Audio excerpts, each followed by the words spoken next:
Hello everyone, আসসালামু আলাইকুম। আশা করি সবাই অনেক ভালো আছেন। আরেকটি নতুন রেসিপি দেখার জন্য আমন্ত্রণ জানাচ্ছি। আজকে আমি বাসায় কিভাবে সহজে অল্প মশলা দিয়ে তৈরি করা যায় চিকেন কোরমা, সেই রেসিপি দেখাবো। আশা করি আমার রেসিপি ভালো লাগবে।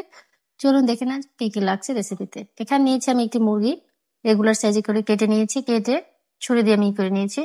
এখন দিয়ে দিচ্ছি 1 চামচের মতো লবণ। লবণটা দিয়ে ভালো করে মেখে নিচ্ছি। মেখে আমি 5 মিনিট মতো রেখে দিচ্ছি। রেখে আমি একটা প্যানে পরিমাণ মতো তেল দিয়ে ভালো করে ভেজে নিচ্ছি।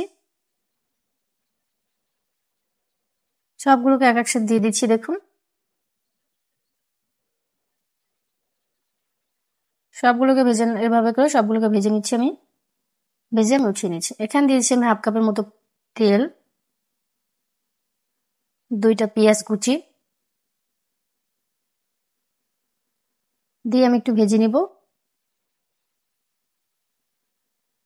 এখন দিয়ে দিচ্ছি 2-4টি এলাচ, 3 টুকরা দারচিনি, 2 টেবিল চামচের মতো পেঁয়াজ বাটা, 1 চামচের মতো আদা বাটা, 1 চামচের মতো রসুন বাটা, 1 চামচের একটু কম মরিচের গুঁড়ো, 1/2 চামচের জিরার গুঁড়ো, 1 চামচ মতো ধনিয়ার গুঁড়ো দিয়ে দিলাম। পরিমাণ মতো পানি দিয়ে ভালো করে কষিয়ে নিয়েছি। এরপরে বাকি মশলা আমি দিয়ে দিব।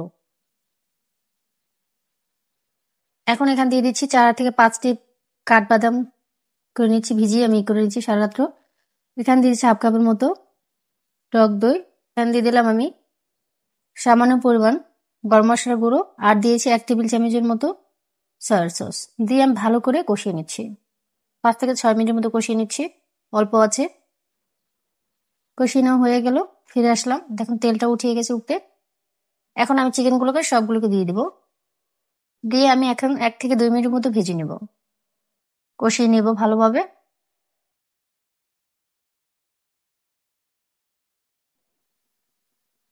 কষানো হয়ে গেছে, আমি আরেকটু নেড়ে দিচ্ছি।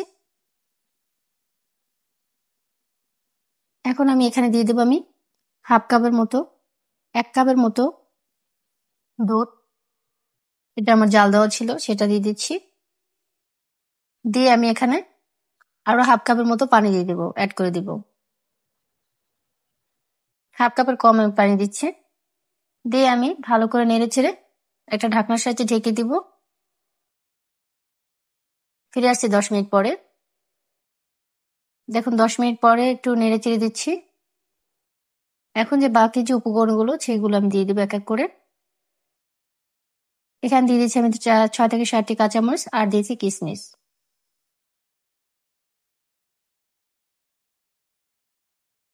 কিশমিশ গুলোকে দিয়ে দিলাম আমি। দিয়ে আমি একটু নেড়ে চেড়ে আবার ঢেকে দিব। আর এখানে দিয়ে দিলাম 1 চামচের মতো চিনি। চিনিটা একটু নেড়ে চেড়ে আবার ঢেকে দিব। ফিরে আসছি 5 মিনিট পর। ব্যাস, দেখুন ফিরে আসলাম 5 মিনিট পর। ব্যাস হয়ে গেল। এখন আমি উঠিয়ে পরিবেশন করে দেখাচ্ছি। কত লোভনীয় হচ্ছে, তাই না? আজকে এই পর্যন্ত। আল্লাহ হাফেজ। সবাই ভালো থাকবেন, সুস্থ থাকবেন। আমার জন্য দোয়া করবেন। আসসালামু আলাইকুম। আরেকটি নতুন রেসিপি দেখার জন্য সবাইকে আমন্ত্রণ জানাচ্ছি। সেই পর্যন্ত সবাই সুস্থ থাকবেন।